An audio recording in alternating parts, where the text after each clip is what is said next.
기도하겠습니다. 사랑과 은혜가 많으신 하나님, 우리 사도행전과 바울의 전도여행 성경 공부 8번째 시간 함께 이렇게 시작할 수 있도록 은혜를 주시니 감사를 드립니다. 한 주 또 쉬어서 이전에 배웠던 내용이 잘 생각나지 않을 수 있는데 하나님께서 함께 하시고 지혜를 주셔서 이전 것들도 잘 생각나고 또 오늘 배우고 같이 공부하고 나누는 그런 모든 것들도 잘 습득될 수 있도록 하나님께서 이 시간 함께하여 주시옵소서. 잘 배우게 하시고 깨닫게 하여 주시옵소서. 예수 그리스도의 이름으로 기도드립니다. 아멘. 네, 잘 지내신 것 같으니까 지도 그리겠습니다. 지도 그리기를 해보시겠습니다. 지도가 오늘 배우는 것까지만 지도에 들어갑니다. 그래서 이전에 했던 내용이랑 오늘까지 배우는 내용들만 이제 지도에 들어가고 다음 시간이랑 그 다음 시간까지 있는데 공부가 그 다음 이제 다음 시간이랑 그 다음 시간 공부에는 지도 그리기가 들어가 있지 않아요. 그런데 오늘까지 배우는 내용을 지도 그리기는 다음 시간이랑 그 다음 시간에도 시작할 때 하기는 하겠습니다.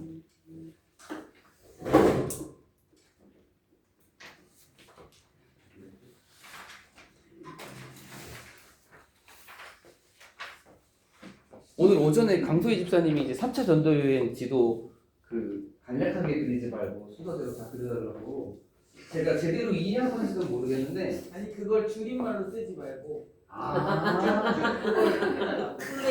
풀네임으로 제가 잘못 이해했네. 왜 나만 잘못 이해했지? 풀네임 거기 선 쓰지 않았어요 집사님이? 줄임말 말고 줄임말 말고 아닌가? 그렇게 봤는데 그래요? 줄이지 말고 네 줄이지 말고 저는 그 코스를 줄였다라고 하는 뜻으로 받아들였어요. 코스를 대충 이렇게 막 이름을 줄이지 말고 이름을 줄이지 말고 처음 부스에 그랬잖아. 그렇게 줄여서 한성인지 한정인지. 알겠습니다. 문제 이제 알아. 마일빌드 하니까 약간 이상하겠구나.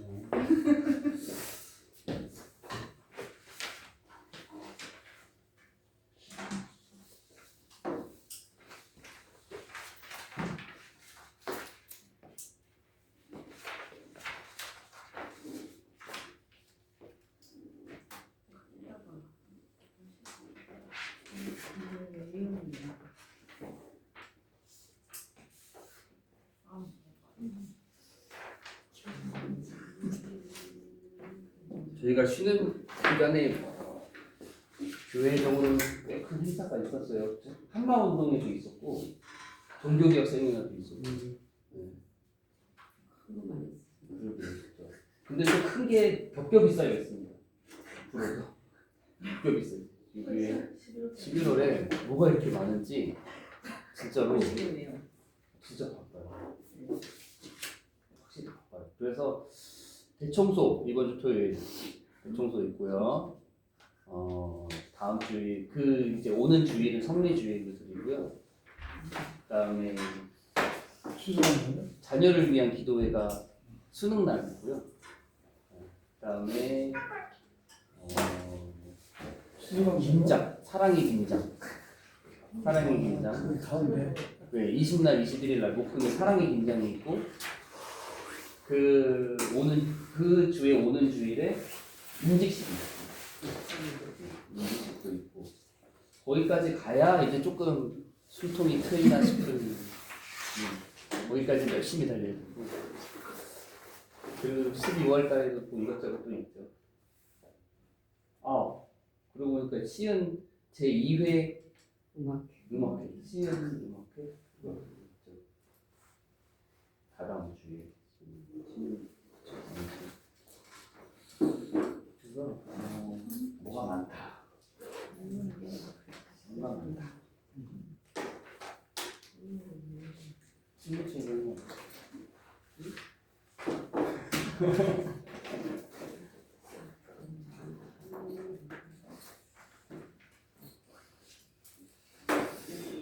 지도를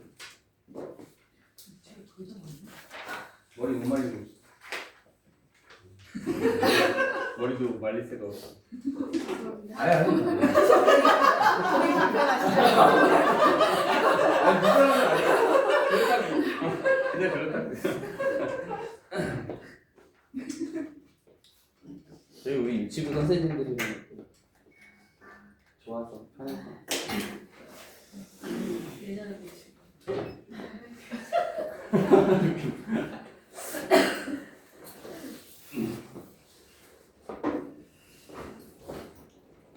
이게 그 지도 그리기가 이제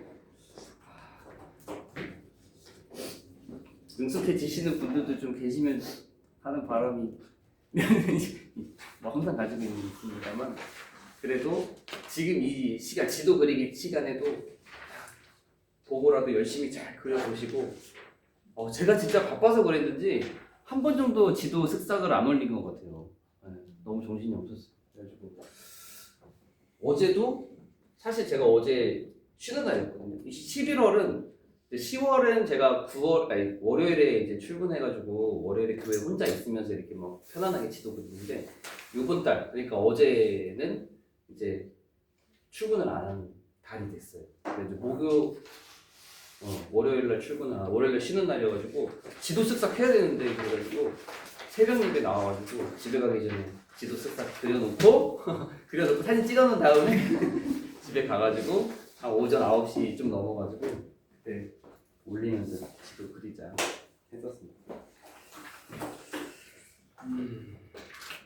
SBA가 지금 담임 목사님 SBA는 12월 말까지 갔고 일정 이럴 때까지 가겠던데요? 좀 더 쉬었죠. 일정보다 더 쉬었죠. 네. 그러면은 1월 때까지 갈 수도 이번 있고 주도 쉬신다고요? 대충 돌아. 이번 주안 쉴 수도 있어요. 대청 돌아서 쉬신다던데. 아 그래요? 그래서 아무튼 그거를 맨 처음에 초기 계획은 1월 10 며칠까지가 제 계획이었는데 1월까지 가면 성도님 너무 힘들다 해가지고 12월까지로 줄였는데 중간에 몇 개요? 8개. 8개요? 그러면은 이제 네 1월까지 1월 안에만 끝나면 좋겠네요. 그리고 그 손세범 목사님 SBA는 끝났어요. 10월에 끝났어요. 왜냐면 이제 수강생이 한 분밖에 안 계시긴 한데 그분이 이제 시간이 안 되시다 보니까 빨리 이제 마치길 원해가지고 10월에 대신 11월 차까지 다 했어요. 그러니까 1시간 반에서 2시간씩 이렇게 하면서 이제 공부할 내용은 다 미리미리 해가지고 손승호 목사님은 지금 SBA가 끝났고 라주영 목사님은 저랑 같은 날 끝났어요. 일정대로 가셨거든요.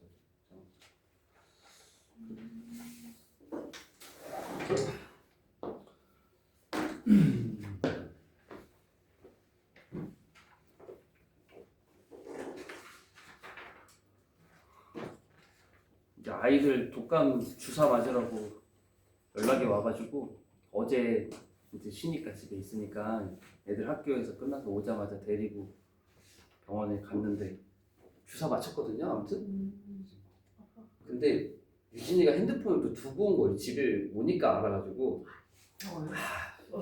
병원에다 두고 와가지고 진짜 다시 갔죠.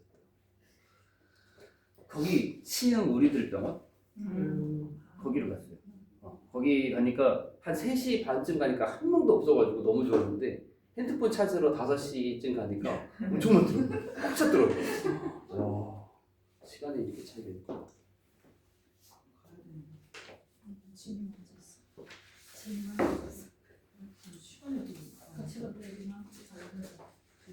중딩 둘 다 내고 가려고 시간 맞추기가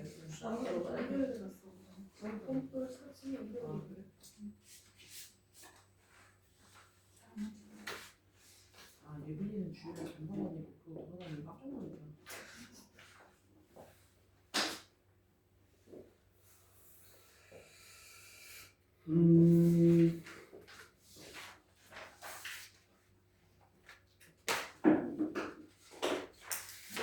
네. 얼추 어느 정도 다 되셨나요? 한 1, 2분 정도만 있다가 시작하겠습니다.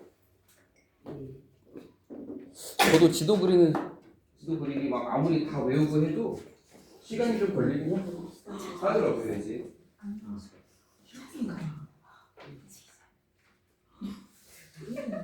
거기 붙여 이게 처음인데.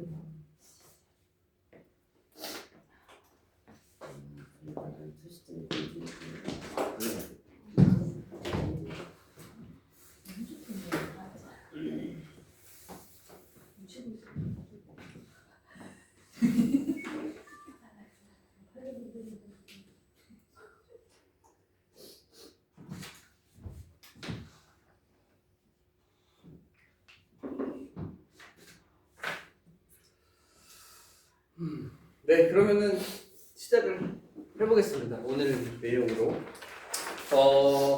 한번 쉬어가지고 아무래도 이제 진짜 오랜만에 공부하시는 것 같은 느낌이 드실 거예요. 저도 그렇고. 그래서 저는 개인적으로 저번에도 한번 말씀드렸지만 쉬는 걸 싫어요. 휴강 싫어요.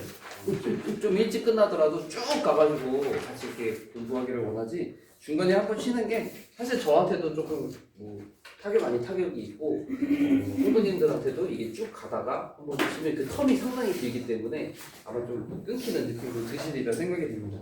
그래서 앞으로의 일정은 오늘이 3차 전도 여행 2 그리고 바울이 예루살렘과 가이사랴에서 구류되는 이야기 사도행전 26장까지 좀 긴 내용이에요. 네, 그래서 내용이 길고 하지만 내용도 긴데 재미도 없다. 사실은 진짜로 제가 이 사도행전과 바울의 전도여행 이렇게 공부하면서 사실 제일 재미없는 시간이 오는 시간. 그냥 1교시부터 18, 9, 10, 10까지 보면 저는 개인적으로 왜냐면 지금까지의 그 내용들과 그런 뭐 전도여행들은 사실 왔다 갔다 해요. 왔다 갔다 하면서 막 돌아다니면서 놀라운 이적도 있고 특이할 만한 상황도 있고 그거 기억나세요? 에베소에서 12.3위선 7호대 했던 거. 눈이 막 왔다 갔다 하시는데 잘 기억 안 나실 수 있거든요. 재밌었어요. 재밌었어요. 감사합니다. 아무튼 그런 내용들이 막 있는데 여기 오늘 내용은 사실 읽어오신 분은 아시겠지만 똑같은 내용이 반복돼요. 비슷한 내용이 반복되는 재미는 없어요. 근데 깊이 알면 나름대로 재미는 있다. 그래서 오늘 내용이 있고 그 다음 시간은 27장부터 28장까지 사도행전 맨 마지막 부분이고 바울의 로마 행이라고 이 제목을 붙일 수 있는 그래서 폭풍을 만나가지고 배도 포위로되고 어떤 집에서 추장의 아빠를 뭐 살리기 병을 낫게 하기도 하고 결국 바울이 로마에 도착하는 내용까지 담겨져 있는 27장, 28장이 다음 주 시간이고 그 다음 주 시간 공부는 총정리입니다. 그래서 성경에는 기록되지 않은 바울이 사도행전 28장 이후의 행적들 그리고 뭐 서신서에 관련된 부분들 그런 부분들에 대해서 전반부에 이야기를 하고요. 그 나중 시간에는 이제 사도행전 1장부터 28장까지의 총정리 시간에 간단하게 중요한 것들 위주로 같이 좀 공부해보면서 공부를 마치는 시간입니다. 그리고 이제 맨 마지막의 시간은 친교 시간. 그래서 점심 같이 식사도 같이 하고 또 이제 마지막 종강 파티 뭐 이렇게 이야기를 하고요. 사실 그 봄학기 때는 같이 막 어디도 가고 그랬어요. 그래서 그게 외국인 선교사 묘원 합정에 있는 거기도 같이 가가지고 견학도 같이 하고 식사도 하고 그런 시간을 가졌었습니다. 그래서 오늘은 3차 전도 여행 2와 그리고 바울이 구류되는 내용에 대해서 같이 공부를 하겠습니다. 1차 전도 여행 뭐 간단하게 해보면 1차 전도 여행은 이렇게 나눴을 때 여기 있죠, 그렇죠? 그래서 갈라디아 지역이었고 그리고 구브로 지역 여기에 안디옥. 그래서 이 1차 전도 여행은 여기 지역의 중심적인 전도였습니다. 그래서 여기 안에 비시디아 안디옥, 이고니온, 루스드라, 더베, 버가, 아탈리아, 살라미, 바보 있는 여기가 이제 주 전도 지역이었고 그래서 이제 코스가 이렇게 갔었죠. 안, 실, 살, 바, 버 여기 아니지 더, 안, 이, 루, 더 이렇게 다시 돌아왔다가 가는 이런 코스로 갈라디아 지역과 구브로 지역이 1차 전도 여행의 중심 전도 지역이었고 2차 전도 여행 때는 1차 전도 여행 때 이제 복음을 전했던 갈라디아 지역을 통과하게 되면서 더 특히 더베와 루스드라 지역의 형제들을 굳건하게 세웠다는 이야기. 2차 전도 여행이 시작할 때 대신 바울과 바나바가 다투는 일이 발생했고 그래서 바나바와 마가 요한은 구브로로 갔고 바울은 신라를 택해서 이제 갈라디아 지역으로 가서 형제들을 문안하고 세운 다음에 바울이 아시아 그 옆에 있는 아시아로 가고자 했지만 예수의 영이 막고 또 성령님이 막으심을 통해서 가지 못하고 비두니아도 가지 못하고 무시아에 있는 드로아로 가서 이곳에서 밤에 환상을 본 다음에 마게도냐인이 부르는 환상을 통해서 이제 마게도냐 지역으로 넘어가잖아요. 그래서 마게도냐의 사네, 빌라마, 데베 해서 이쪽 지역 특별히 이제 빌립보랑 데살로니가가 있는 마게도냐 지역에서 복음을 전하고 밑으로 내려와서 아덴, 고린도에 복음을 전했습니다. 그래서 이 2차 전도 여행 때는 마게도냐와 아가야 지역 중심으로 특별히 고린도에서 1년 6개월 동안 머물면서 가장 오랜 시간 복음을 전했던 곳이었다. 그래서 1차 전도 여행 지역은 여기, 2차 전도 여행이 주된 지역은 여기. 사실 여기가 바울은 가지 않았던, 복음은 어느 정도 전파됐을 수 있지만 바울이 가지 않았던 지역이었고 돌아가는 길에 이게 에베소에 잠깐 이제 들렸다가 부하를 부하를 머물게 하고 다시 이제 안디옥으로 돌아오게 됨으로써 2차 전도 여행을 잘 또 마치게 됩니다. 3차 전도 여행도 시작은 여기 갈라디아 지역이에요.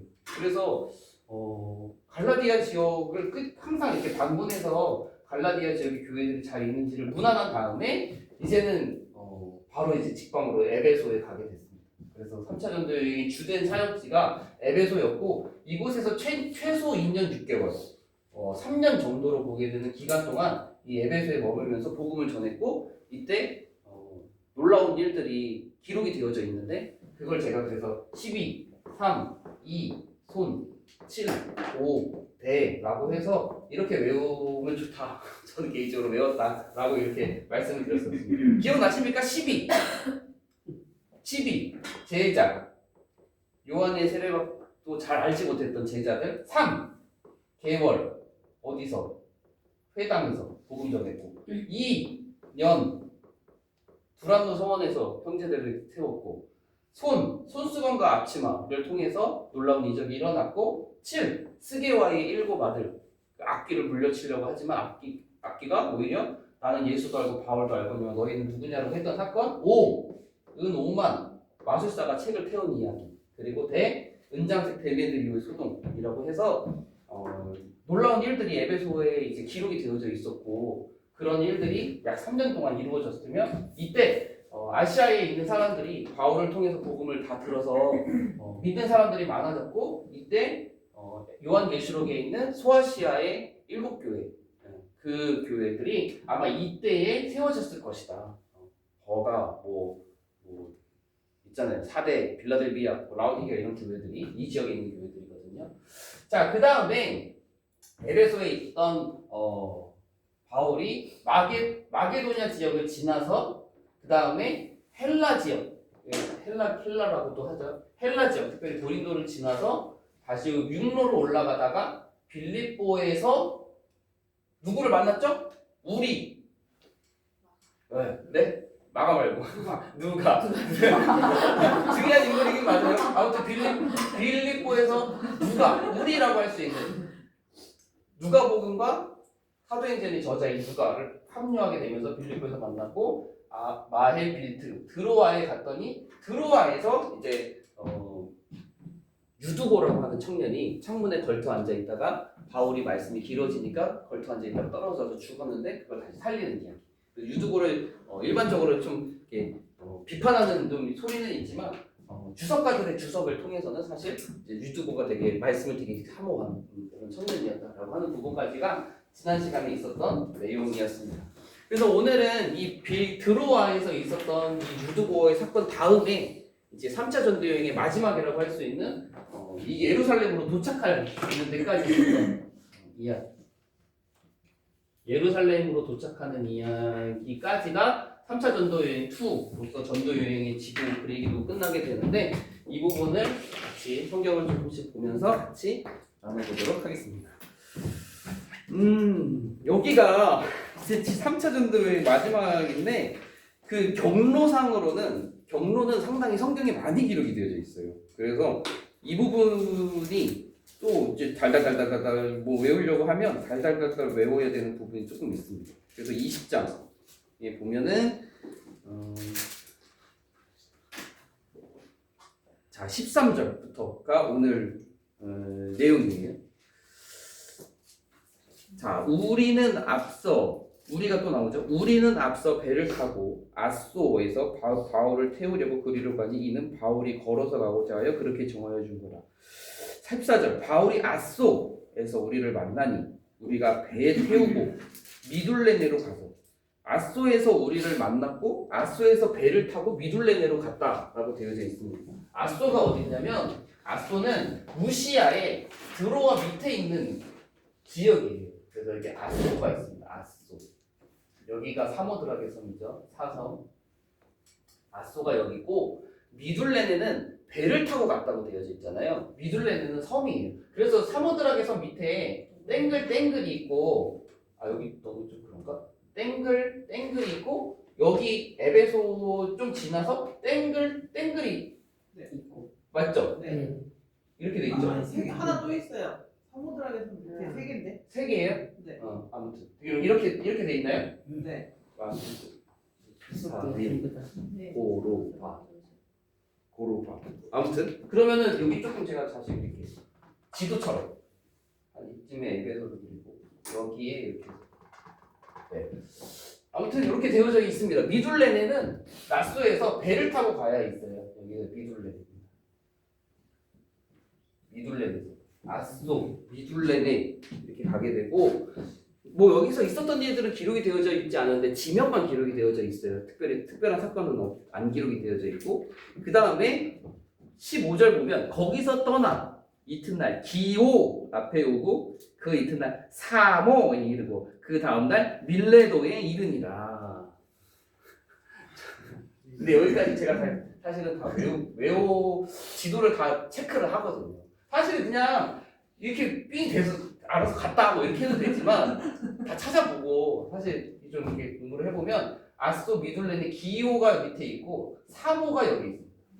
그래서 사 밀레도는 에베소 더 밑에 에베소 좀 더 바닷가에 더 가까이 밀레도 섬처럼 도가 있지만 섬은 아니고 에베소보다 더 해안가에 근접한 도시예요. 밀레도와 에베소가 그렇게 멀지는 않습니다. 가깝고요. 그래서 아소, 미둘레네, 기오, 사모, 밀레도로 이렇게 이어지게 됩니다. 여기서 보면은 이제 16절에 바울이 아시아에서 지체하지 않기 위하여 에베소를 지나 배 타고 가기로 작정하였으니 이는 될 수 있는 대로 오순절 안에 예루살렘에 이르려고 급히 가미러라. 이제 바울이 여기 아시아에서 지체하지 않기 위해서 빨리 이제 예루살렘으로 가고 싶어한다라는 말씀이 기록되어 있는 거예요. 왜 빨리 가고 싶어 했느냐? 오순절이 이르기 전에 내가 예루살렘에 더 빨리 가고 싶다, 빨리 도착하고 싶다라고 생각했다는 거죠.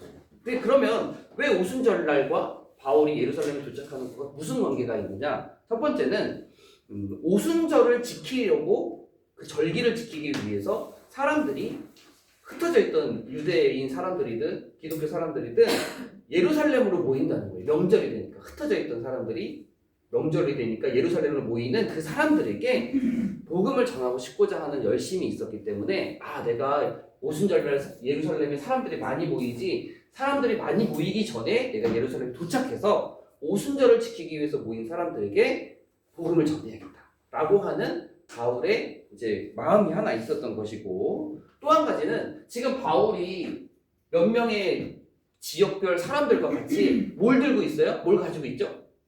그렇죠. 연보를 가지고 있잖아요. 그 연보를 하루속히 예루살렘에 전달하기 위해서 이제 그 연보를 가지고 있고 지도자들, 우리 저번 시간에 각 지역의 대표들이 연보를 같이 들고 있다고 이야기를 했었죠. 그래서 그걸 가지고 예루살렘에 가기 위한 계획이 가지고 있었습니다. 근데 사실 이 연보라고 할 때 연보의 의미는 성경에서 말하는 여기에서의 연보는 분명히 가난한 자를 돕기 위한 구제 헌금이라고 보면 돼요. 그런데 이 안에 무슨 의미가 담겨져 있느냐? 단순한 구제를 위한 헌금을 전달하는 것이 아니라 바울의 마음속에는 아마도 학자들이 판단하기에 이게 그냥 구제, 그러니까 연약한 사람들을 가난하니까 예루살렘 교회의 형편이 안 좋으니까 그 지역의 사람들을 돕기 위한 그런 목적을 넘어서서 이방 교회, 그러니까 이 연보를 얻은 거는 이방 지역에 있는 교회들의 연보잖아요. 이방 교회와 복음의 시초라고 할 수 있는 이 초대교회, 예루살렘 교회가 다른 종교, 다른 신앙이 아니라 그리스도 안에서 한 공동체다라고 하는 것을 사실 이 연보 안에 이 의미가 담겨져 있다라고 해석하는 학자들이 상당히 있습니다. 그러니까 돕기 위한 것뿐만이 아니라 이방 교회도 우리 예루살렘 교회와 같이 예수 그리스도 안에서 한 가족이다, 한 공동체다라고 하는 그런 것을 전달하기 위한 의미가 또한 그 연보 안에 담겨져 있다라고 말을 합니다. 자, 그래서 이제 밀레도에서는 사건이 있어요. 밀레도에서는 사건이 있게 되는데 밀레도에서 사건이 되게 바울의 이 전도 여행 중에서도 상당히 클라이막스 중에 하나, 되게 중요한 부분이에요. 이 부분. 그래서 밀레도에서 에베소의 장로들을 불러요. 에베소의 장로들을 여기 밀레도를 이렇게 부르는 거예요. 밀레도에 도착해서 에베소까지 바울이 들어가서 에베소에 지금 3년간 복음을 열심히 전했잖아요. 그래서 교회도 세워지고 장로들도 있고 성도들도 분명히 있음에도 불구하고 밀레도까지만 가서 밀레도에서 에베소에 있는 장로들을 밀레도로 와라 라고 이렇게 불렀다는 것입니다. 그래서 보면은 17절 바울이 밀레도에서 사람을 에베소로 보내어 교회의 장로들을 청하니 18절 오메 그들이 왔다는 거예요. 그들에게 말하되 하면서 바울이 에베소 교회의 장로들을 초청해서 그들에게 말하는 내용이 18절부터 길어요. 35절 35절 상당히 긴 내용을 에베소 장로들을 청해서 이야기를 합니다. 근데 여기 소제목에도 있지만 빨간색으로 다른 색깔로 뭐라고 적혀 있어요? 에베소 장로들에게 고별 설교를 하다 라고 하는 소제목으로 담겨져 있습니다. 그러니까 이제 바울이 이 3년 동안 열심히 복음을 전한 에베소 교회 장로들을 밀레도로 초청을 해서 고별 설교를 하는 거예요. 이제 앞으로 다시 못 만나게 될 수도 있다. 그리고 이 교회 에베소 교회를 맡긴다. 그리고 당부한다. 그리고 권면하는 내용으로 상당히 긴 내용이 담겨져 있습니다. 그래서 이 내용을 좀 살펴보면 아시아에 들어온 첫날 18절 아시아에 들어온 첫날부터 지금까지 내가 항상 여러분 가운데 어떻게 행하였는지를 여러분도 잘 아는 바다. 모든 겸손, 눈물, 시험을 참고 주를 섬긴 것, 유익한 것은 공중 앞에서나 집에서 거리낌 없이 전한 것, 하나님에 대한 회개, 우리 주 예수 그리스도에 대한 믿음을 증언하는 것, 이런 것들에 대해서 내가 3년 동안 너희들에게 보여준 것을 너희도 잘 알고 있지 않느냐라고 이야기를 하면서 22절 보라 이제 나는 성령에 매여 예루살렘으로 가는데 거기서 무슨 일을 당하는지 알지 못하노라. 그럼에도 불구하고 나는 달려갈 길을 가겠다라고 하는 이야기를 하면서 이제 거기에서 이제 또 당부에 대한 이야기들을 합니다. 당부는 크게 세 가지. 어떤 거를 당부하냐면 첫 번째 3년 동안 눈물과 권면으로 권면한 그리스도에 대한 믿음을 지켜라. 1번이 믿음을 지켜라. 장로들에게 믿음을 지켜라 라고 하는 것이고 두 번째는 내가 너희들에게 그려놨던 것처럼 너희들도 본이 되는 신앙생활을 하라. 제가 요약하기는 그렇습니다. 그래서 본이 되는 신앙생활을 하라. 이제 내가 너희들에게 보여준 것처럼 너희도 성도들에게 본이 되는 신앙생활을 해라. 세 번째는 외부와 내부의 거짓된 가르침을 경계하라. 거짓된 가르침, 거짓 교사, 거짓된 가르침을 경계해라. 초대교회에도 이미 이단들이 발흥하기 시작합니다.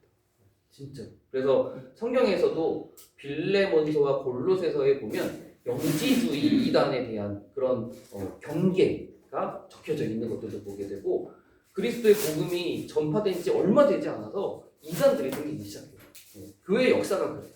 그런 거짓된 가르침을 경계해라라고 이런 세 가지 당부를 하게 됩니다. 그래서 이 고별 설교가 되게 의미심장합니다.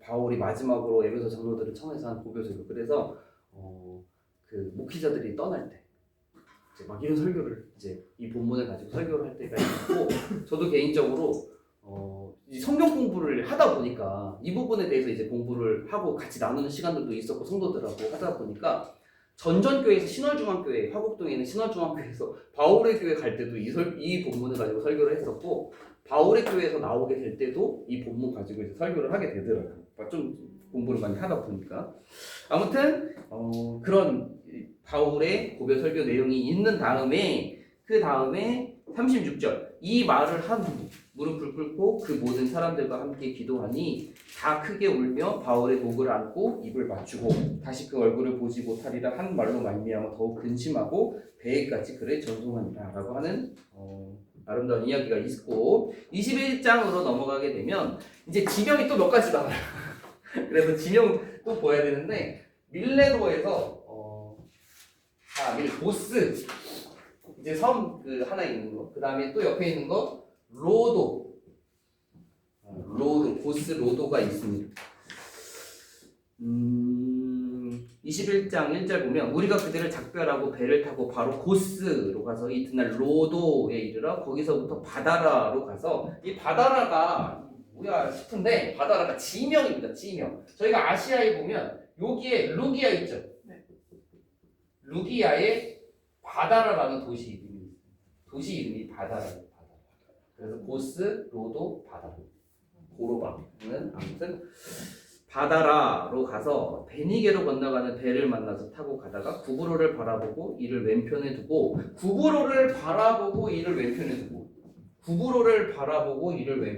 이렇게 가다가 왼편에 구브로를 두고 이제 가는 거예요. 예루살렘 쪽으로 가는데 가다가 수리아로 항해하여 우리가 여기죠 수리아로 항해하여 두로에서 상륙하니 두로는 가이사랴 저희 한번 2차 전쟁 때 여기 찍었잖아요. 저만 찍었어요. 가이사랴 위에 두로가 있고요. 그 밑에 돌레마이가 있습니다. 두로 많이 들어보셨죠? 두로 기억나는 거 두로 하면 기억나는 거 두로는 구약 시대에 많이 나와요. 다윗이 성전 건축을 하고자 하고 결국 성전은 솔로몬이 짓지만 그때 그 두로에서 여기가 제일 유명한 게 백향로 좋은 나무 그게 이 두로에 많이 있어가지고 두로에서 배를 태워가지고 이렇게 막 싣고 나르고 두로 왕 히람 이렇게 하면서 여러 가지 두로와 관련된 이야기도 많고 거기 바로 가까이에 시돈도 있습니다. 두로와 시돈도 많이 들어보셨을 거예요. 시돈. 그래서 한 가지 살짝 말씀드리자면 제가 요즘에 수요일마다 제가 본당에서 수요 기도에 설교할 때 시돈 사람 과부 뭐 이렇게 나오기도 하고 아무튼 그 엘리야와 과부 할 때 그 과부가 시돈적이고 아무튼 그래서 두로로 갑니다. 두로로 갔다가 두로에서 상륙하니 3절입니다. 21장 3절 두로에서 상륙하니 거기에서 배의 짐을 풀려 합니다. 제자들을 찾아 거기서 이래를 머물더니 그 제자들의 성령의 감동으로 바울더러 예루살렘에 들어가지 말라 하더라. 예루살렘에 들어가지 말라 뭐 이렇게 이야기를 합니다. 이 여러 날을 지내는 우리가 떠나갈 때 그들이 다 그 처자와 함께 성문 밖까지 전송하거늘 우리가 바닷가에서 무릎을 꿇어 기도하고 서로 작별한 후 우리는 배에 오르고 그들은 집으로 돌아가니라. 다음에 두로를 지나서 돌레마이 밑에 있는 두로, 돌레마이, 가이사랴로 가게 되는데 한 가지 여기서 생각해 볼 게 뭐냐면 두로 7일 다음에 프린트물 보면 제자들의 만류 있죠. 제자들의 만류. 그 옆에 뭐냐면 예루살렘에 들어가지 말라라고 두로 형제들이 이야기를 하잖아요. 근데 여기 이제 21장 4절 말씀 방금 전에 읽긴 했는데 다시 보면 그 제자들이 성령의 감동으로 바울더러 예루살렘에 들어가지 말라라고 이야기해요. 근데 여기서 좀 깊이 생각해 보면 충돌이 일어나요. 한 가지 충돌. 그게 뭐냐면 바울도 지금 성령이 충만한 상태에서 성령에 이끌리어 내가 예루살렘으로 간다라고 이야기를 하고 있고 제자들도 성령의 감동으로 바울더러 가지 말아라 라고 이야기를 하고 있잖아요. 그러니까 성령의 뜻이 한편으로 바울에게 있어서는 예루살렘으로 가라라고 이렇게 말씀하시는 것 같고 성령의 뜻이 한편으로는 제자들을 통해서 바울로 하여금 그 예루살렘을 가지 못하도록 막고 있는 것처럼 보이는 충돌이 느껴지기는 하는데 사실 이렇게 어떻게 해석을 해야 하냐면 성령님의 뜻은 바울을 예루살렘에 보내는 게 맞아요. 그런데 이 제자들이 성령의 감동으로 바울더러 예루살렘에 들어가지 말라라고 했던 것은 제자들도 성령의 감동을 통해서 바울이 예루살렘에 가야 하는 것은 알아요. 다만 아는데 그 알다 보니까 바울이 예루살렘에 가서 잡히게 되고 모진 일을 겪게 될 것에 대한 안타까움에 대해서 성령의 감동을 알지만 바울을 아끼는 마음으로 가지 말라라고 이렇게 이야기하는 모습으로 해석을 하면 됩니다. 아끼는 마음에 그래서 제자들이 만류하지만 바울이 확고하게 마음을 잡잖아요. 이미 이전에서부터 뭐 밀레도에서도 그래왔고 또 바울이 그 전에서도 내가 예루살렘에 반드시 간다. 가고 나서 로마에 간다라고 하는 이야기도 있었고 아무튼 그들의 만류를 뿌리치고 이제 돌레마이를 지나서 가이사랴에 가게 됩니다. 그래서 8절 이튿날 떠나 가이사랴에 이르러 7 집사 중 하나인 전도자 빌립의 집에 들어가서 머무르니라. 가이사랴. 네. 가이사랴 여기입니다. 그래서 가이사랴 여기 왔어요. 가이사랴가 제가 두 군데라고 이야기를 했습니다. 성경의 가이사랴가 두 군데가 나와요. 한 군데는 여기 바닷가에 있는 여기 예루살렘과 가까운 가이사랴 한국 여기고 또 한 군데가 어디냐면 아세요? 저기 어디? 위쪽으로 맞아요. 우리 박사님 맞아요. 여기 어디냐면 여기 그 사해가 이렇게 있고 여기 이렇게 요단강이 있고 여기 갈릴리 호수가 있고 여기 위쪽에 여기도 가이사랴가 있어요. 여기 가이사랴 이름은 앞에다가 빌립보 가이사랴 빌립보 또는 빌립보 가이사랴라고 부르고 이곳에서 있었던 사건 사복음서에서 중요한 사건이었대. 예수님과 제자들과의 대화. 사람들이 나를 누구라 하더냐 물어봤던 그곳이 바로 여기 가이사랴 빌립보입니다. 그래서 사람들이 선생님을 세례 요한, 엘리야, 버런 이렇게 이야기하는 그 장면 거기가 배경이 빌립보 가이사랴입니다. 아무튼 지금 가이사랴는 여기에요. 가이사랴에 도착했더니 누구의 집으로 가느냐? 빌립의 집. 7 집사 중 한 명인 빌립의 집. 그래서 제가 빌립 집사 저번에 시간에 아주 오래되긴 했지만 그 시간에 빌립 집사 이야기를 하면서 아수도에 나타났다가 가이사랴로 갔다라고 하는 빌립의 행적이 있었어요. 그래서 기억이 정확하게 나지는 않는데 금방 찾을 수 있으니까 찾아보자면 8장 40절 8장 40절 말씀해 보면 빌립이 지금 사마리아에 가가지고 복음 전하고 그 다음에는 성령에 이끌려서 광야로 내려가는 길에 가가지고 에디오피아 내시에서 복음 전했잖아요. 그 다음에 40절 보면 빌립은 아소도에 나타나 여러 성을 지나다니며 복음을 전하고 어디요? 가이사랴에 이르니라. 그래서 여기 딱 가이사랴에 이르렀던 빌립과 그리고 지금 사도행전 21장에 바울이 가이사랴에 도착해서 빌립의 집에 갔다라고 하는 것과 딱 맞아 떨어지죠. 그래서 제가 이때 시간 간격도 이야기했었는데 기억나십니까? 빌립이 가이사랴로 갔고 바울이 마지막에 3차 전도 여행 마치고 빌립의 집에 갔을 때 시간 간격이 그렇죠. 제가 물어봤을 때 막 3년, 막 5년 막 이 정도 이야기하셨지만 사실 시간적인 간격으로는 거의 20년이 지난 정도의 기간이 지금 흐르는 거예요. 역사적으로.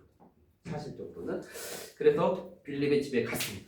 빌립의 집에 갔는데 이 빌립에 대한 내용이 오늘 그 성경 인물 마지막 시간이 있어요.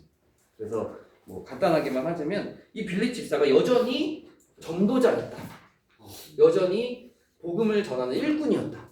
교회에 섬기는 자였다라고 하는 게 증명이 되는 거예요. 20여 년의 시간 지난 이후에도 이미 여전히 빌립 집사가 전도자였고 집사로의 사명을 잘 감당했다라고 하는 거죠. 그래서 8절 말씀에 보면 21장 8절로 다시 돌아오면 7 집사 중 하나인 전도자 빌립이라고 성령이 분명히 말씀하고 있어요. 그리고 20년의 시간이 이미 지났음에도 불구하고 여전히 신앙을 지키고 있었고 여전히 가이사랴에서 복음을 전하는 일을 하고 있었다. 그렇기 때문에 바울이 빌립의 집에 갔다라고 하는 거죠. 빌립의 집에 머물러 있는데 딸 넷이 있어요. 빌립이 딸 넷. 그 정민호 집사님이랑 딸. 정민호 장로님이랑 딸 넷이죠. 네 맞아요. 김민희 집사님 어떻게? 장난이고요. 아무튼 딸 넷이 있는데 아들 이야기는 없네요. 딸 넷이 있는데 처녀로 예언합니다. 이거 이따가 한 번 더 좀 이야기를 하고요. 갔더니 아가보라 하는 한 선지자가 이 빌립의 집에 바울이 있는 거예요. 그랬는데 아가보라고 하는 선지자가 유대로부터 내려왔다. 그러니까 유대 예루살렘 인근일 것 같아요. 유대로부터 가이사랴로 아가보라는 선지자가 내려와서 빌립의 집에 이르러서 한 가지 예언을 합니다. 바울의 띠를 가져다가 자기 수족을 잡아매고 이르기를 성령이 말씀하시되 예루살렘에서 유대인들이 이같이 이 띠 인자를 결박하여 이방인의 손에 넘겨주리라 라고 하는 예언을 해요. 예언, 몸을 통해서 예언을 했더니 우리가 그 말을 듣고 그곳 사람들과 더불어 바울에게 예루살렘으로 올라가지 말라 이렇게 권합니다. 또 바울을 아끼는 마음에. 그랬더니 바울이 어찌하여 울어 내 마음을 상하게 하느냐라고 이렇게 이야기를 합니다. 근데 여기서 이 상하게 하느냐, 우리는 기분 상했다 라고 하면 어느 느낌인지 알잖아요. 마음이 나 기분 나쁘게 왜 하느냐, 약간 이렇게 들리지만 이거를 정확하게 번역하면 내 기분 상하게 하지 말아라라는 뜻이 아니에요. 어떻게 되는 거냐면 이들의 만류로 바울의 마음이 부수어질 지경이다라고 하는 의미가 담겨있대요. 이 상했다라고 하는 표현 안에. 그래서 이들의 만류로 바울의 마음이 내가 부수어질 지경이다. 내 마음을 왜 부수어뜨리느냐 이렇게 이야기하는 내용입니다. 근데 여기서 이 아가보 들어본 적 있으세요? 아가보가 어디 나올까요? 아가보 기억이 나십니까? 아가보가 나옵니다. 이전에도 아가보가 한 번 나왔었습니다. 아가보가 글라우디오 때 뭐 이렇게 흉년이 있을 것이다라고 예언했던 게 이 사도행전에 있었거든요. 어디인지 지난 시간에 한 번 읽었더니 모르겠네. 이게 1차 전도 여행, 2차 전도 여행 사이에 있었던 것 같은데. 그래서 이 아가보가 이게 한번 예언을 했었거든요. 한번 찾아보시겠어요? 한 1분만 우리 같이 찾아볼까요? 이게 이 11장이에요? 일찍이네 되게. 일찍이네요. 28절. 그렇죠. 뒷부분에 있죠. 28절. 11장 28절. 그 중에 아가보라 하는 어떻게 찾으셨어요? 역시 검색이 좋아. 못 따라가. 자, 아무튼 28절, 12장 28절 보면 그 중에 아가보라 하는 한 사람이 일어나 성령으로 말하되 천하에 큰 흉년이 들리라 하더니 이제 하면서 이미 한번 예언을 했던 사람이고 동일 인물으로 봐요. 그래서 이때 아가보가 또 이제 바울을 찾아와가지고 예루살렘에서 이렇게 매여가지고 잡힌다, 결박하여 이방인의 손에 넘겨진다라고 하는 예언을 합니다. 그래서 우리가 만류를 하는 거예요. 누가가 포함되어 있는 우리가 만류를 합니다. 그런데 결국에는 우리가 포기를 하죠. 주의 뜻대로 이루어지이다. 그러하면 주의 뜻대로 이루어지이다라고 21장 14절에서 이야기를 합니다. 그가 권함을 받지 아니하므로 우리가 주의 뜻대로 이루어지이다 하고 그쳤노라. 주의 뜻대로 이루어지이다. 어디서 많이 본 말 아니에요? 예수님 조금만 더. 예수님이 내 뜻대로 마시고 두 개 중에 하나만 주셨어요. 내 뜻대로 하지만 아버지의 원대로 하는 그 조금 느낌이 비슷하고 또 한 가지는 뭘까요? 주기도문에 이제 뜻이 하늘에서 이루어진 것 같이 그런 느낌이 이제 좀 담겨져 있는 그런 말이다라고 학자들이 이야기를 하더라고요. 주의 뜻대로 이루어지다라고 하면서 이제 권하는 걸 포기하고 이제 둡니다. 자, 그래서 결국에 바울이 예루살렘으로 가요. 여러 날 후에 여장을 꾸려 예루살렘으로 올라갈 때 가이사랴의 멋제자가 함께하며 오랜 제자 부으로 사람 나손을 데리고 가니 이는 우리가 그의 집에 머물려 함이라. 이 나손이라고 하는 사람이 한번 등장은 했었는데 이 사람이 이 나손과 그 나손이 동일 인물이라고 하는 거에는 학자들이 조금 이렇게 다른 인물일 것이다라고 생각을 합니다. 왜냐하면 이 나손 기억나세요? 나손이 한번 나왔었는데 바울이 복음 전하다가 이 나손이라는 사람이 집이 기도처였어요. 그런데 바울을 잡으려고 급습했으나 유대인들이 바울 일행은 못 잡고 대신 나손을 잡아다가 끌고 갔고 이 나손이 보석금을 받고 풀려났다는 이야기가 있었습니다. 어딜까요? 제 생각에는 데살로니가였던 것 같아요. 나손이지. 아무튼 그런 이야기가 또 있었고요. 그래서 바울이 예루살렘으로 갑니다. 예루살렘으로 가서는 17절, 18절만 좀 읽어드리자면 예루살렘에 이르니 형제들이 우리를 기꺼이 영접하거늘 그 이튿날 바울이 우리와 함께 야고보에게로 들어가니 장로들도 다 있더라. 바울이 무난하고 낱낱이 말했다.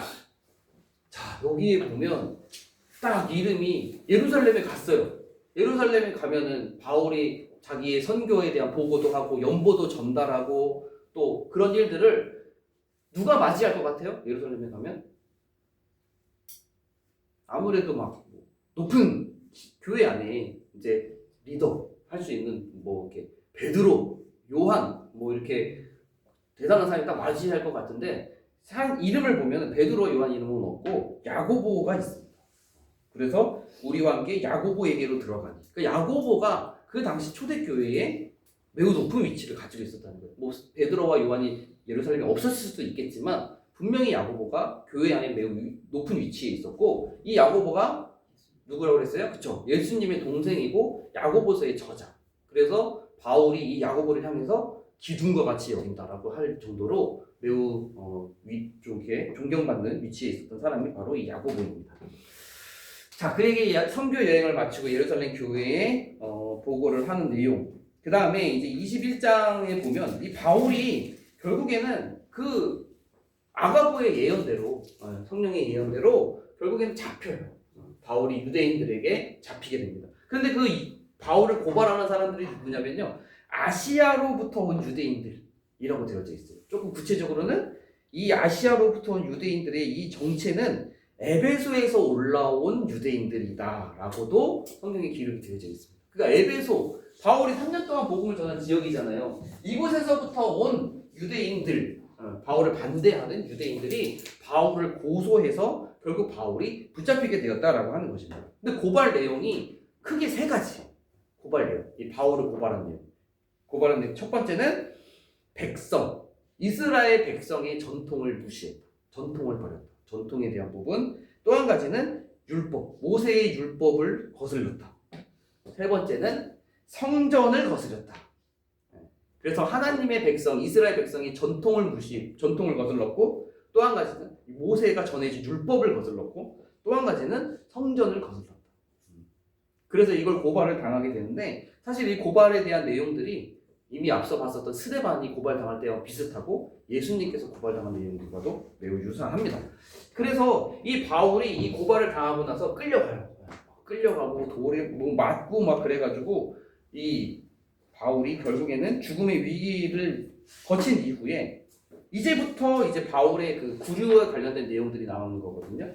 층대 위에서 복음을 전하게 됩니다. 층대 위에서.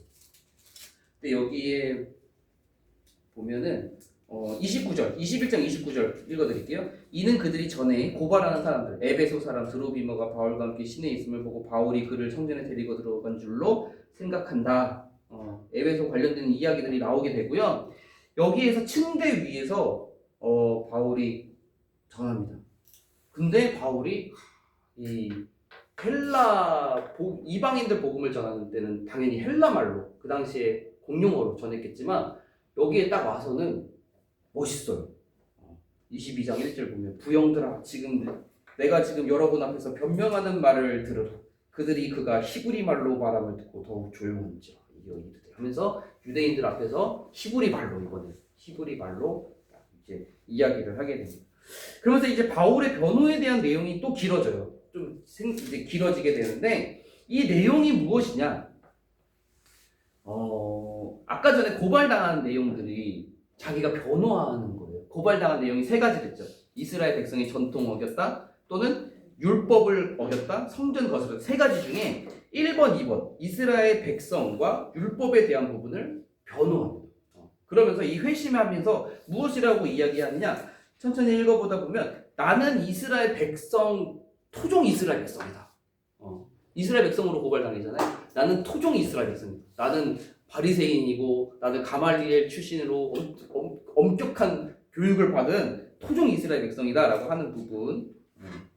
그리고 가말리엘에게서 율법을 내가 엄격하게 배웠다. 율법을 내가 왜 모르면서 이제 두 가지 분명하게 이야기를 하면서 자기가 이제 이방인 소명에 대한 부르심을 받았다라고 하는 이야기를 해요. 근데 이제 유대인들의 마음 가운데 기독교가 이제 초대교회가 세워졌음에도 불구하고 유대인들의 마음 가운데는 이미 20여 년이 지난 거잖아요. 그럼에도 불구하고 유대인들의 마음 가운데 선민의식과 우월의식이 유대인들에게는 있었다는 거예요. 아직도 돌아오지 않은 유대인들에게는. 그래서 바울이 그 예수 그리스도의 복음 그리고 그 율법을 하는 그 복음을 이방인들에게 내가 전한다 라고 했을 때, 이방인을 위해 부름받았다라고 했을 때 이 그 유대인들이 거기서부터 이제 크게 분노하게 되는 거죠. 그래서 바울을 없이하자, 바울을 죽이자라고 하는 것으로 폭동이 크게 일어나게 됩니다. 자, 23장으로 넘어가서 보게 되면은 이 바울이 따로 이제 군중들을 피하게 돼가지고 병사들의 호위 속에서 이제 다른 사람 이제 몇 명의 사람들과 같이 있게 돼요. 거기는 이제 사내들인 공회라고 해서 그 당시에 유대 사회, 유대 종교, 유대 정치 이것들을 이끌어가는 최고 기구. 그래서 제사장들과 사두개인들과 바리새인들이 되게 이제 그 모인 높은 사람들이 모여가지고 유대 사회를 이끌어가는 기구가 사내들인 공회. 그래서 여기에서 이제 예수님의 제자들도 막 신문 받고 감옥에 잠깐 하루 동안 들어갔다 나오고 하는 그런 의결 기구인데 여기에 들어가가지고 바울이 또 다시 변명을 하게 됩니다. 변론을 합니다. 근데 여기에서 바울이 무슨 이야기를 하냐면 결국에 바울이 자기의 변호를 하다가 마지막 부분에 이렇게 죽은 자의 소망 곧 부활로 말미암아 내가 신문을 받는다 라는 이야기를 하게 되는데 이 바울이 여기에서 일부러 이 부활과 관련된 것을 이야기를 하게 됩니다. 23장 6절 말씀을 읽어보면 바울이 사내들인 공회의 사람들이 다 모였는데 그중 일부는 사두개인이요 다른 일부는 바리새인인 줄 알고 공회에서 외쳐 이르되 여러분 형제들아 나는 바리새인이요 또 바리새인의 아들이라 죽은 자의 소망 곧 부활로 말미암아 내가 신문을 받는다라고 이야기를 해요. 근데 바울이 그 모인 사람들을 보고 아 사두개인도 있구나, 아 바리새인도 있구나 라는 것을 알고 죽은 자의 부활 곧 부활로 인해서 내가 신문을 받는다, 죽은 자의 부활의 소망 이야기를 한 이유가 있다는 거예요. 그래서 왜냐하면 바리새인들은 부활을 믿어요. 부활이 있다고 믿어요. 근데 사두개인들은 부활이 없다고 믿는 사람들이에요. 이 사두개인과 바리새인들은 이스라엘 사람들한테 매우 존경받고 매우 높은 위치에 있지만 사실 이 사람들도 대립관계가 있어요. 어디냐? 부활에 대한 부분에 있어서는 둘이 의견이 서로 맞지 않거든요. 바리새인들은 부활을 믿지만 사두개인들은 부활을 믿지 않아요. 현재의 복, 현재의 것에 되게 집중하는 사람들인데 그러다 보니까 바울이 그들이 있는 걸 보고 부활에 대한 이야기를 일부러 꺼냄으로써 둘이 격분해서 서로 싸우고 대립하게끔 상황을 만드는 것처럼 보이게 됩니다. 그래서 큰 분쟁이 생기니 10절 큰 분쟁이 생기니 천부장은 바울이 그들에게 찢겨질까 하여 군인을 명하여 내려가 무리 가운데서 빼앗아 가지고 영내로 들어가게 합니다. 바울이 이제 안전하게 일단 피신됐습니다. 11절 그날 밤에 주께서 바울 곁에 서서 이르시되 담대하라 내가 예루살렘에서 나의 일을 증언한 것 같이 지금 이 와서 증언한 것 같이 로마에서도 증언하여 하리라 라고 주께서 바울에게 말씀을 하십니다. 바울이 로마로 가고자 했던 그 사명이 이제까지는 바울 혼자만의 계획인 것처럼 보이기도 했어요. 내가 로마에까지 가리라. 내가 여기 거쳐서 예루살렘 들른 다음에는 로마에 가리라라고 하는 게 어떻게 보면 바울의 계획, 바울의 목적인 것처럼 보였지만 여기 본문에서는 분명히 주의 뜻, 바울 로마에까지 가서 그곳에서도 복음을 전하게 될 것이다 라고 하는 주의 뜻인 것이 여기에서는 분명하게 드러나게 됩니다. 바울이 예루살렘에 가서 붙잡히고 모진 환란을 당하는 것까지도 바울이 예상을 했어요. 그런데 예상을 하고 담대한 마음을 가지고 갔음에도 불구하고 사실 그 예상을 뛰어넘는 육체적인 고통이 있었거든요. 지금 바울이 맞아가지고 들려갔어요. 들려서 끌려가는 장면이 나와요. 그러니까 그런 위기 속에서 하나님께서 바울에게 다시 한번 이제 담대하라. 그리고 너와 함께해서 결국 로마에까지 가게 될 것이고 그곳에서도 복음을 전하게 될 것이다 라고 하는 위로와 담대함을 바울에게 주셨다 보면 됩니다. 자, 이때 바울 암살 기도. 이 성경이 되게 진짜 재밌습니다. 유대인 텐션 낮출게요. 바울을 죽이고자 하는 계획이 있거든요. 암살 기도. 바울을 죽이고자.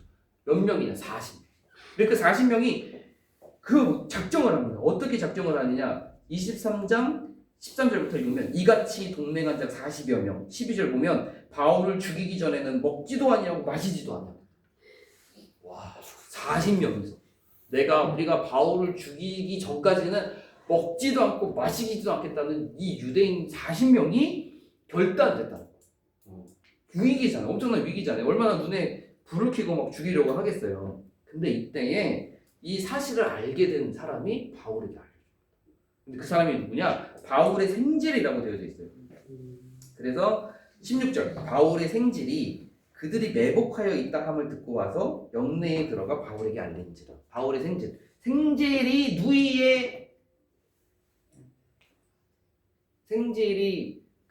누이의 자식 아니에요? 조카. 네. 그래서 그래서 바나바와 마가도 약간 그 관계잖아요. 생질이거든요. 그러니까 바울에게는 출가한 누이가 있었다. 라가 성립이 되는 거죠. 바울의 생질이라고 하니까. 아무튼 그래서 그 사람이 알려주고 바울에게 알려서 바울이 백부장에게 보고하고 백부장이 천부장에게 보고하는 약간 이 로마의 지휘 계통도 살짝 나와요. 그래서 이 천부장이 바울을 이 예루살렘이잖아요. 지금 예루살렘에 두면 이 바울이 죽겠다 생각을 한 거예요. 그래서 어디로 보내느냐? 가이사랴로 보냅니다. 가이사랴로 보내기로 결정해요. 그래서 23장에 23장 30절 말씀에 보면 그러나 이제 이 예루살렘에 있는 이 천부장이 가이사랴에 있는 총독에게 보내는 편지 내용이에요. 그러나 이 사람을 바울을 해하려는 관계가 있다고 누가 내게 알려주기로 곧 당신께 벨릭스 총독입니다. 당신께로 보내며 또 고발하는 사람들도 당신 앞에서 그에 대하여 말하라 하였나이다 하였더라 라고 하면서 여기 예루살렘에 두면 이 바울이 결국에 어떻게 해서든 죽을 것 같으니까 가이사랴에 있는 이 총독, 즉 그때 당시에 총독은 벨릭스라고 하는 사람인데 이 벨릭스에게로 당신에게로 보내겠습니다. 그리고 나중에 이 유대인 사람들이 이 바울에 대해서 또 이제 고소할 것이 있으면 당신에게 직접 하기를 원합니다라고 하면서 바울을 보내는 거예요. 약간 이제 떠넘기기가 될 수도 있고 사실 한편으로 떠넘기기가 될 수도 있고 내 손을 떠났다, 천부장의 손을 떠났다라고 생각할 수도 있어요. 아무튼 그래서 가이사랴에 있는 그 당시의 총독 벨릭스에게로 보냅니다. 그래가지고 뭐 보병 200명, 기병 70명, 창병 200명 이들의 보호를 받으면서 바울이 가이사랴로 다시 옮겨져서 구유가 되게 됩니다. 그래서 바울이 24장에 가서 보면 이번에는 그 벨리스 총독에게 갔잖아요. 가이사랴로. 그랬는데 이 사람들이 또 찾아와요. 벨리스에게 또 바울을 고소하려고. 그래서 닷새 후에 유대에 있는 대제사장 아나니아가 어떤 장로들과 한 변호사 더둘로와 함께 내려와서 총독 앞에서 바울을 고발합니다.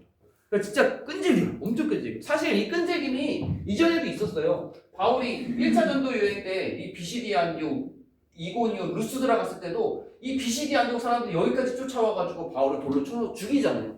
성 밖에 내던지잖아요. 바울이 살아났고. 여기서도 여기 데살로니가 사람들인가요? 빌립보 사람들이 막 쫓아와가지고 막 못 살게 굴잖아요. 데살로니가 있을 때. 여기 되게 집요하게 엄청나게 무섭거든요. 그래가지고 여기서도 당연히 바울이 가이사랴로 갔으니까 또 고발하러 찾아간 거예요. 그래서 고발을 합니다.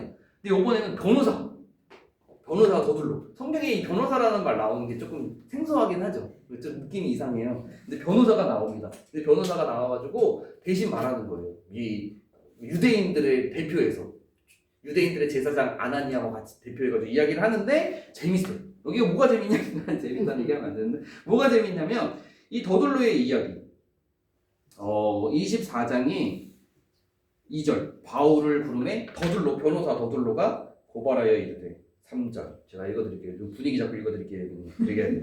벨릭스 박하여 우리가 당신을 힘입어 태평을 누리고 또 이 민족이 당신의 선견으로 말미암아 여러 가지로 개선된 것을 우리가 어느 모양으로나 어느 곳에서나 크게 감사하나이다. 당신을 더 괴롭게 아니하려 하여 우리가 대강 여짜옵나니 관용하여 들으시기를 원하나이다. 되게 그 사극 느낌의 그 존중과 존경을 서로에 이렇게 담아가지고 하는 그런 느낌이 딱 들잖아요. 그쵸?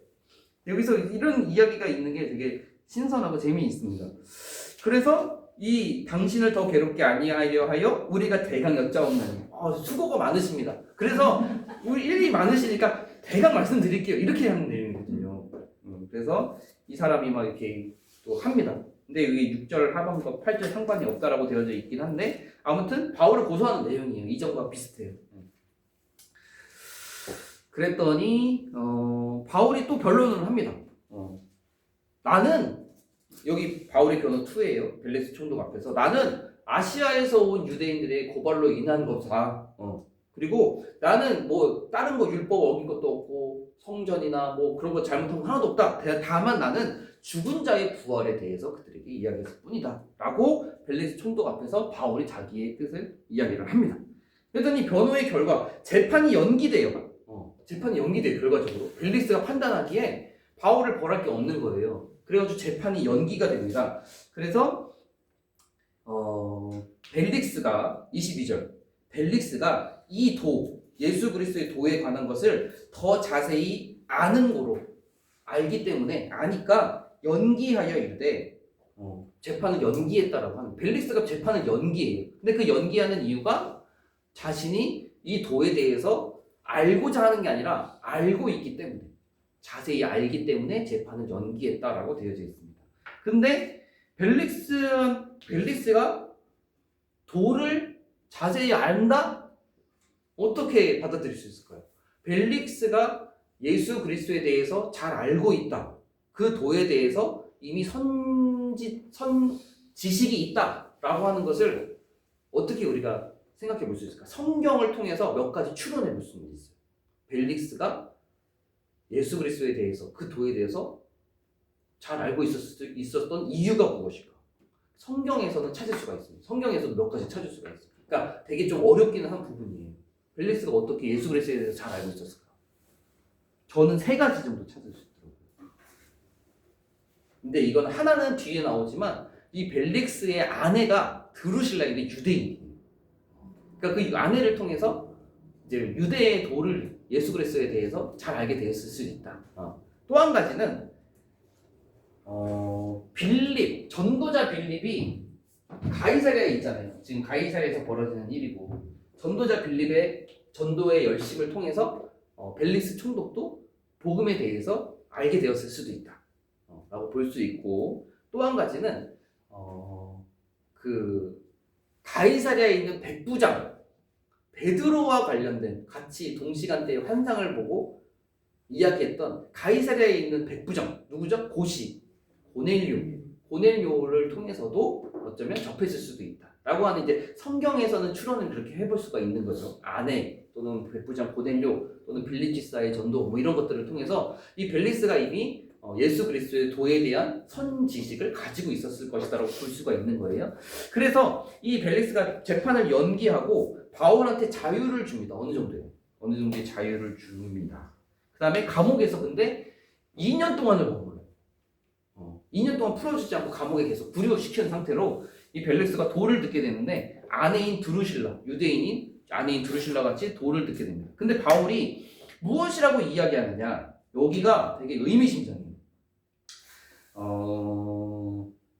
24절, 24장 25절, 24절부터 읽어드릴게요. 24, 24. 수일 후에 벨릭스가 그 아내 유대 여자 드루실라와 함께 와서 바울을 불러 그리스도 예수 믿는 도를 듣거늘 바울이 의와 절제와 장차 오는 심판을 강론하니 벨릭스가 두려워하여 대답하되 지금은 가라. 내가 틈이 있으면 너를 부르리라.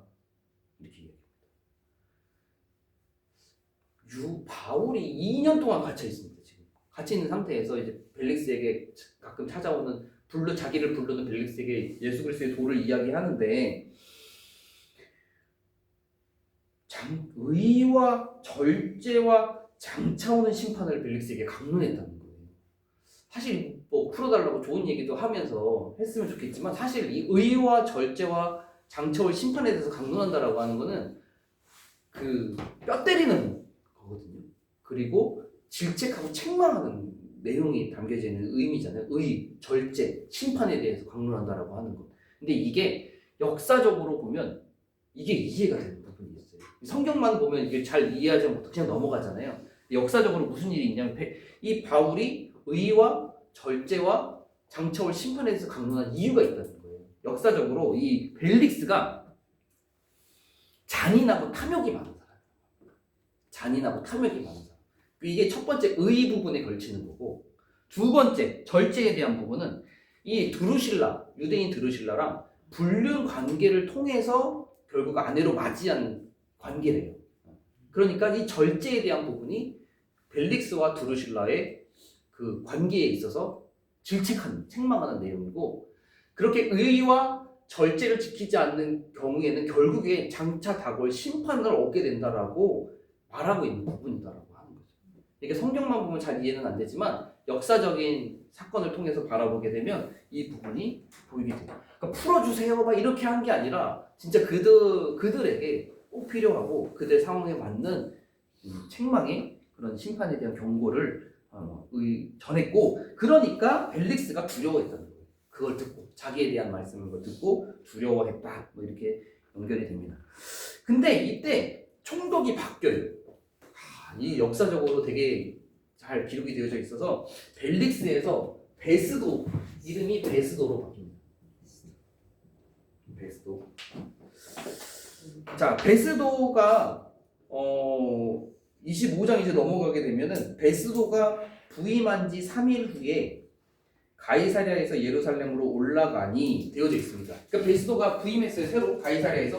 그런데 예루살렘으로 올라갔다는 거예요. 이제 총독으로 부임했으니까 이제 사람들한테 또 알려주고 또 유대인들의 환심도 사야 되고 하니까 예루살렘으로 올라갔습니다. 예루살렘으로 갔더니 또 대제사장들과 유대인 중 높은 사람들이 바울을 또 고소합니다.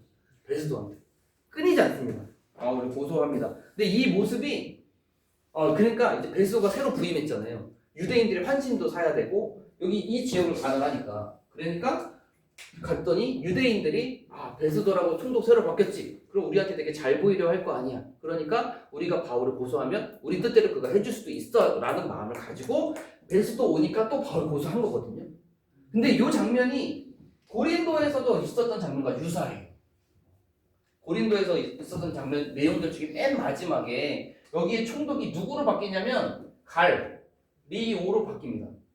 갈리오로 바뀌니까 여기 있던 유대인 사람들이 총독이 바뀐 걸 보고 갈리오한테 바울 고소하는 장면. 그러니까 총독이 바뀌면 그 총독들은 그 지역 사람들한테 신임과 그 인정을 얻기 위해서 선정을 베풀 게 전통적으로 내려오고 있고 그게 수순이니까 이 총독으로 바뀐 걸 보고 이 고린도 사람들이 바울을 고소하는 내용이 있거든요. 고린도에서 약간 비슷해요. 베스도 사람들도 우리한테 친절을 베풀고 잘해주니까 우리 얘기 잘 들어줘야 할 테니 바울을 고소하자. 그럼 우리 뜻대로 될 거야 라고 이어지는 거예요. 자, 그러면서 이들이 뭐라고 요구하냐면 바울을 지금 가이사랴에 있는 바울을 예루살렘으로 이제 옮겨주기를 바래요. 이제 바울을 우리 예루살렘으로 옮겨줘라고 이렇게 이야기를 합니다. 근데 이게 안 죽이려고 그러는 거예요. 바울을 옮길 때 바울을 죽여야겠다라고 하면서 3절 베스도의 호의로 바울을 예루살렘으로 옮기기를 청하니 이는 길에 매복하였다가 그를 죽이고자 합니다. 또 암살기도 두 번째. 진짜 죽이려고 하는 시도가 우리 저번에 그 종교개혁 때 루터 이야기도 봤지만 루터도 중간에 막 납치당하잖아요. 막 길에서 막 매복해 있다가 그는 잘 납치당한 거지만 아무튼 그런 일들이 성경 시대에도 좀 짜임새 있게 있습니다. 그런데 이제 이 벨릭스가 거절해요. 베스도가 거절해요. 베스도가 거절하면서 나는 좀 있으면 가이사랴로 갈 거야. 너네 바울 고소하려면 니네가 와 라고 하면서 베스도가 거절합니다. 4절 베스도가 대답하여 바울이 가이사랴에 구류된 것과 자기도 멀지 않아 예루살렘에서 떠나갈 것을 말하고 또 이르되 너희 중 유력한 자들은 나와 함께 내려가서 나와 같이 가이사랴로 가서 그 사람에게 만일 옳지 아니한 일이 있거든 거기서 고발해라. 바울 내버려 두겠다. 너네가 같이 가자. 이렇게 이야기를 하는 내용입니다. 그랬더니 또 와요. 그들이 무서운 사람들이야. 끝까지 따라와. 그래가지고 8일 후 혹은 10일을 지낸 후 가이사랴로 내려가서 이튿날 재판 자리에 앉고 바울을 데려오라 해서 바울이 또 이제 변호하는 이야기가 있습니다. 그리고 여기에서 이제 좀 짧게 하자면 시간이 많이 지났어요. 나는 죄가 없다라는 이야기와 함께 여기서 이제 드디어 이제 내가 가이사께 상소한다 라는 이야기를 나오게 됩니다. 그래서 25장 후반부에 보면 청문회가 열리다. 그래서 뭐 아그리빠와 버니게가 방문해서 바울의 이야기를 또 듣는 내용이 또 담겨져 있기는 한데 이 아그리빠가 누구냐면 헤롯 대왕의 증손자. 헤롯 대왕의 증손자. 아들이죠. 여기죠. 증손자가 그거죠. 저도 이거 읽는 거 잘 못해가지고 저는 진짜 이런 쪽에서는 진짜 몰라요. 저 엄마한테 어떤 소리 듣는 줄 아세요? 어머니한테 고모랑 이모도 구분 못하고 진짜 제가 그랬었어요. 20대까지도 고모랑 이모 잘 구분하지 못하고 아무튼 그런 면도 있어요. 심했어요. 아무튼 이분이 고모인지 고모할머니인지 막 헷갈려. 아무튼 잘 살고 있잖아요. 그래가지고 나는 죄가 없다 뭐 이렇게 이야기하고 아그리빠 버니게 와가지고 이 사람의 말을 듣고자 한다 뭐 이런 이야기도 있었다가 결국은 뭐 바울이 자기의 신앙 내력, 그리스도의 죽음, 부활을 전한 사명에 대해서 아그리빠와 버니게 앞에서도 이렇게 이야기를 합니다. 근데 이 사람들이 맨 마지막에 뭐냐면요. 얘는 죄가 없는데? 얘는 죄가 없는데? 이게 결론이에요. 총독 베스도도 그렇고 아그리빠 버니게도 바울에게는 죄가 없다라고 판단을 해요. 결과적으로는. 그래서 26장 30절부터 읽어드리면 왕과 총독과 버니게와 함께 앉은 사람들이 다 일어나서 물러가 서로 말하되 이 사람은 사형이나 결박을 당할 만한 행위가 없다. 이에 아그리빠가 베스도에게 이르되 이 사람이 만일 가이사에게 상소하지 아니하였더라면 석방될 수 있을 뻔하였다 하니라. 이들이 죄가 없다라고 판단을 해요. 결과적으로 가이사한테 상소하지 않았으면 풀려나는 것이 마땅하다라고 이렇게 인정을 합니다. 그러면서 오늘 내용은 끝나요. 오늘 내용이 끝나고 이 빌립 집사에 대해서만 간단하게만 말씀드릴게요. 빌립 집사는 우리가 앞서 공부했던 7 집사 중에 한 명입니다. 그래서 맨 처음에 7 집사 중에 맨 처음에 이름이 누구예요? 스데반. 두 번째가 빌립 집사. 세 번째부터는 모르셔도 돼요. 저도 외우지 않아요. 그래서 아무튼 빌립 집사가 두 번째에 기록된 사람이고 빌립 집사의 행적이 오히려 스데반보다는 더 많습니다. 그래서 우리가 아까도 잠깐 보기는 했지만 박해로 인해서 흩어졌을 때 맨 먼저 사마리아를 가서 복음을 전했던 사람, 기쁨이 있고 성령을 받았던 사마리아의 성의 내용, 그 다음에 사마리아에 있다가 갑자기 성령님께서 광야로 내려가는 가사길까지 가라 라고 했을 때 순종해서 광야길로 내려갔다가 에디오피아 내시 간다기의 국고 맡은 자를 만나서 그에게 복음도 전하고 이사야 말씀 읽고 있었잖아요. 복음도 전하고 세례도 주고 그때 성령이 빌립을 이끌어서 그 지역 복음을 그 지역을 통해서 가이사랴까지 빌립 집사가 이동했던 내용들을 우리가 앞서서 살펴봤고요. 결국 그 빌립 집사가 이 가이사랴로 가면서 복음을 열심히 전했었고 가이사랴에 도착해서도 20여 년이 지난 이후에도 여전히 전도자로서 집사로서의 사역을 잘 감당했다. 처녀로 네 딸이 있었는데 그 네 딸은 다 예언하는 사람들이었다라고도 성경에 기록이 되어져 있습니다. 결국 그렇게 신앙생활을 아름답게 유지한 빌립 집사에게는 하나님께서 바울을 그 집에 방문시키셨고 바울을 같이 만나게 되잖아요. 근데 사실 이 만나는 장면이 성경에서는 처음처럼 보여요. 빌립과 바울의 만남이. 근데 스데반이 죽기 전에 이제 빌립도 부름 받은 거잖아요. 집사로. 근데 스데반이 죽을 때 그 스데반이 죽는 걸 당연하게 기쁘게 여겼던 사람이 바로 바울이거든요. 그러니까 그 바울의 그런 모습을 기억하고 있는 빌립이 20여 년이 지나면서 이 바울이 변화돼가지고 이 초대교회 베드로, 요한, 버금가는 이방인의 사도로 놀라운 복음의 역사를 이루고 있다는 것을 듣고 간접적으로 체험하면서 바울에 대해서 되게 기쁘게 여기고 존중하고 존경하고 동역자로서의 그런 마음을 빌립이 갖지 않았을까 생각을 하게 됩니다. 그래서 예루살렘으로 이제 잡혀서 들어가기 직전에 둘이 감격적인 그런 만남도 있었고 처녀로 네 딸에 대한 이야기를 저번 시간에 한번 말씀드리기는 했는데 이 네 명의 딸 중에 몇 명은 되게 장수를 했대요. 되게 오래 살면서 많은 사람들에게 초대교회에 있었던 사건들을 증명해주는, 이야기해주는 그런 역할을 네 딸 중에 몇 명은 오래 살아서 그렇게 이야기했다라고 전승에 내려오고 있고 이 빌립 집사가 어떻게 죽었는가에 대해서는 두 가지로 유대 전승이 있다고 하더라고요. 마지막에 최후는 1번 감독으로 지내다가 자연사했다. 감독으로 지내다가 자연사했다라고 하는 기록이 있고 또 한 가지는 순교했다. 히에라볼리라고 하는 곳에서 순교했다라는 두 가지 자료가 좀 남아있는 것 같아요. 그래서 그렇게 빌립 집사가 귀한 사역을 성경 내에서도 했고 유대 전승으로도 되게 아름답게 마무리가 되었습니다. 네, 오늘 3차 전도여행 끝나고 예루살렘에서 있었던 이야기 많이 그 내용은 길어요. 내용이 긴데 조금 건너뛰면서 중간중간 핵심적인 요소들만 이제 말씀을 드린 거고 다음 시간 지도는 오늘이 마지막입니다. 지도 외우는 거. 그래서 오늘까지 거를 이제 다음 시간에도 그 다음 시간에도 하긴 할 거고요.